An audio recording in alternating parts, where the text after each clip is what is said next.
Iki ni ikiganiro ca Gahigo TV mugezweho nanje Gahigo TV.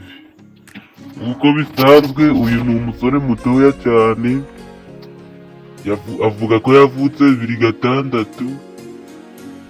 murukumva ko afite imyaka 17.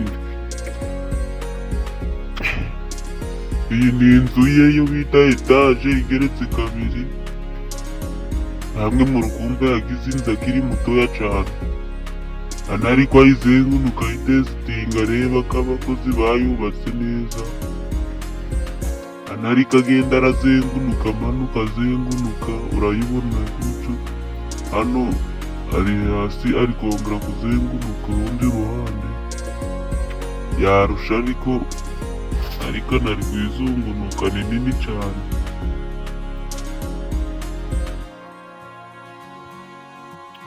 Uyu musore avuga ko amafaranga yayakomoye mu bintu byo kutagira ibintu mbese byo gucika intege, arakoraga agashakisha, niyo mpamvu yabonye iyi nzu. Murabona ko yinjiye agiye kureba no mu byumba, ari kuvuga uti iyi nzu nini. Namwe murabibona nyine ko ari gushima ko ari inzu nini, ari gushima Imana.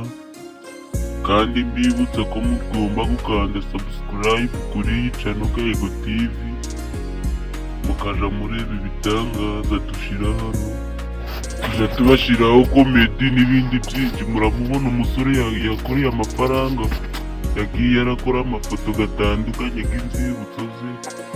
Niyo channel Gahigo TV muzayisangamo bano bantu, akunda gukina urwenya, ari umunyarwenya.